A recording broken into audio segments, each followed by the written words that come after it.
This week on the only weekly recruiting show covering a variety of sports in the upper Midwest, an Indiana baseball star is staying close to home unless the MLB makes him an offer he can't refuse. A Michigan two-sport prospect has decided football is where he will take his talents to the next level. We'll tell you which GLIAC school has landed him. And even though a talented tight end from Ohio had official visits planned for this summer, he's decided a particular school in the SEC was just too tempting to pass up. Those stories and many more on the State Champs Scout Show.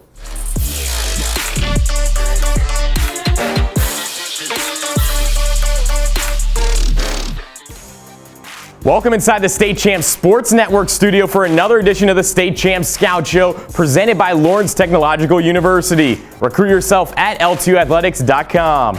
So my name is Dillon Morello, and we got news this week from the world of baseball, boys basketball, and a lot of football to cover. And our resident pro, Ryan Van Dyke, is back with another installment of Recruiting 101. Just a reminder to follow State Champs Network on your preferred social media platform. And for more weekly recruiting content, visit statechampsnetwork.com to check out our latest blogs. Let's begin this week in Ohio.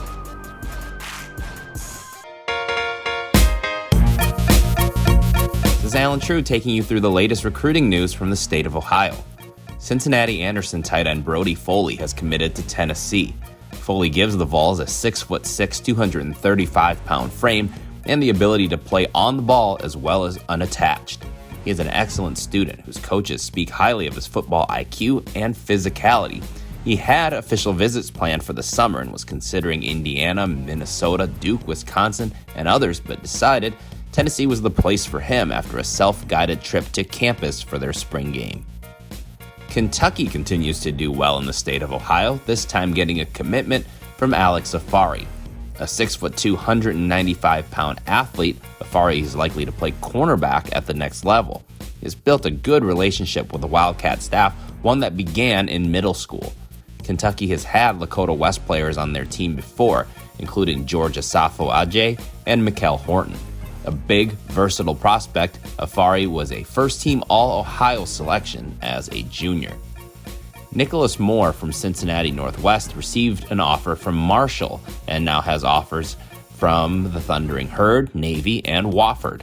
A physical 6'4", 285-pound prospect, Moore had an incredible 70 pancakes his junior season, good enough to get him first-team All-Conference honors. His 3 offers have all come this spring, and there are additional programs like nearby Cincinnati who are interested. He has taken a virtual visit with the Bearcats.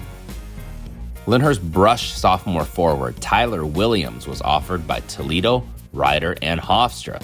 The 6'8" Williams was receiving college offers as early as his freshman year.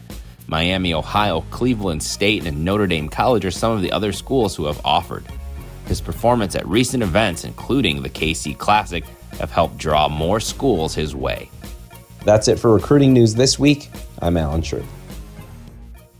Did you record an unbelievable touchdown, a game-winning goal, or just a proud parent moment? Then we want your clip. Upload your video to the brand new State Champs Network app so we can feature it on one of our shows and give your player, team, and school the recognition they deserve. All it takes is just a few easy clicks, and every clip that is submitted will automatically be eligible for prizes. Download the State Champs Network app today for iPhone and Android devices. This is Scott Burnstein from Indiana. The baseball diamond in Bulldogville just got some added firepower with Waiwasi 6'4" junior hurler Grant Brooks committing to play in college at Butler University. Brooks also plays third base and is currently sporting a 1.98 ERA and hitting close to 500 with 26 RBI. He's already fanned 40 opposing batters.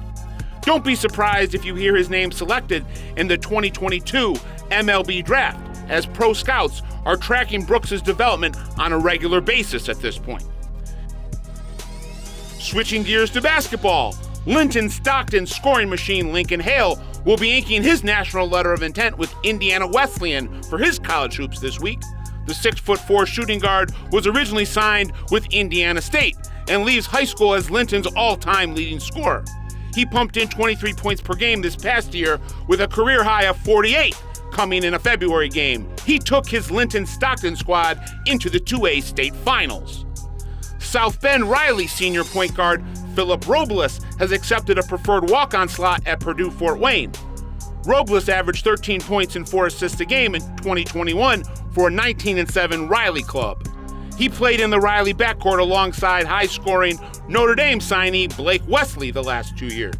And finally, the number 1 ranked player in the state's junior class, Gary Westside 6'9" power forward Jalen Washington, picked up his 5th recruiting star this week, as well as offers from North Carolina and Oklahoma.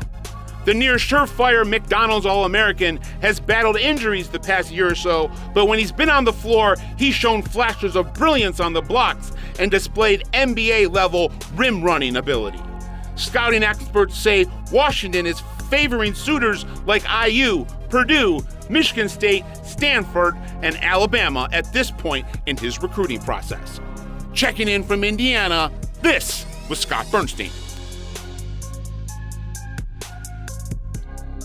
If you're a high school athlete with the dream of playing college sports, Lawrence Technological University wants you to recruit yourself. LTU offers over 24 varsity sports for men and women, along with several dozen world-class undergraduate programs. Athletic and academic scholarships are available in all sports, including its newest additions, competitive cheer and dance, esports, women's hockey, and men's and women's track and field. Visit LTUathletics.com and recruit yourself. Lawrence Tech, where Blue Devils dare.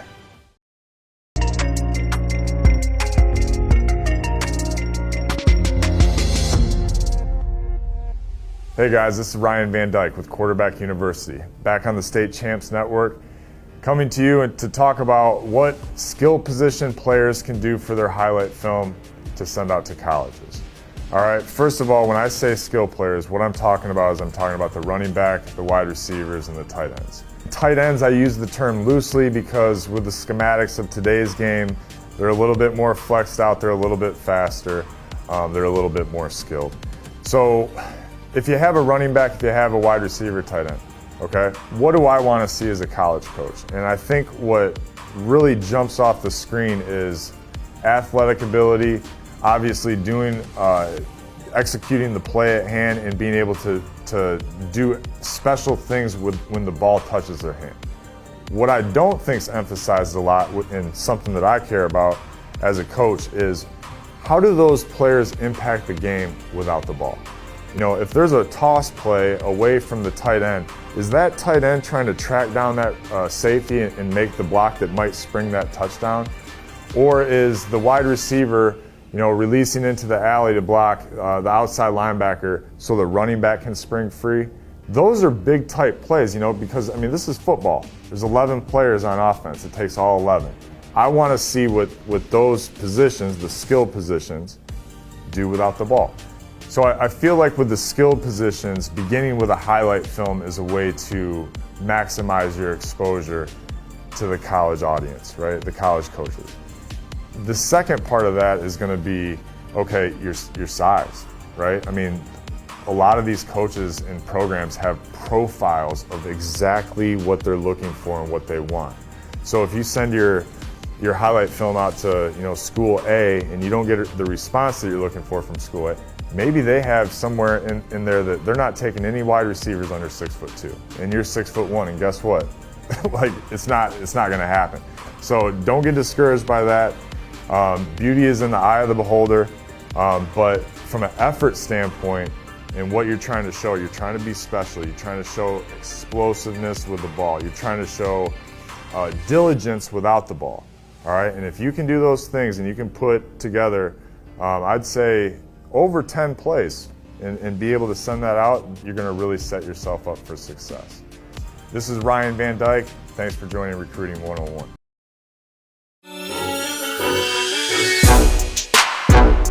I'm Lorne Plant in Michigan. A 3-sport contributor for the Jackson Lumen Christi Titans in hockey and baseball as well as football, BRODY Dalton knew that his future was on the gridiron, but the 2-time All-State linebacker and 2-time state champion just didn't know where until recently. A 6'1", 215-pound defensive wrecking ball, Dalton chose Wayne State for his college football destination. He led the Titans with 116 tackles as a junior, had 95 tackles through the stoppage and play in last year's postseason.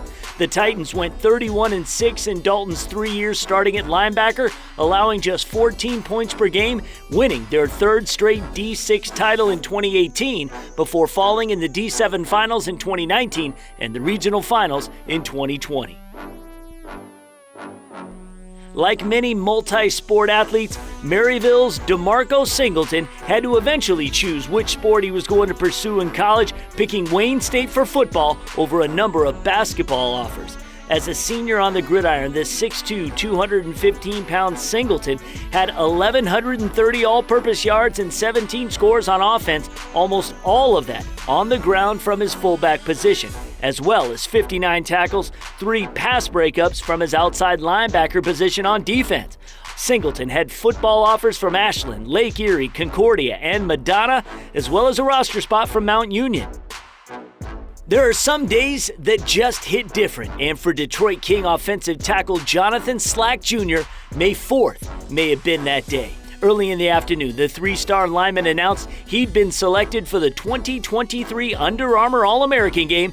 Then later that evening, he'd gotten an offer from his dream school, the University of Oregon, posting the offer to social media with a pic of Ducks poster child and newly minted Lions #1 pick, Penei Sewell.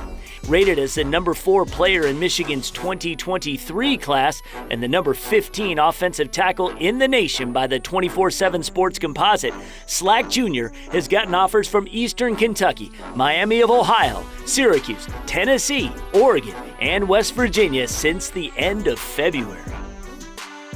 It wasn't necessarily a great fall for the Okemos Chieftains in the fall, but Jordan Clerkley had a good season, earning all Lansing area honors from the State Journal, and it's been an even better offseason. Since the beginning of March, he's gotten offers from Missouri S&T, Northwood University, and Lawrence Tech, and visited Ferris State.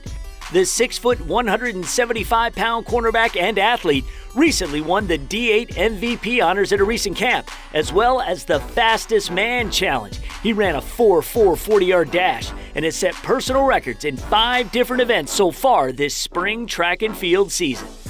I'm Lorne Plant, and you're up to date from Michigan.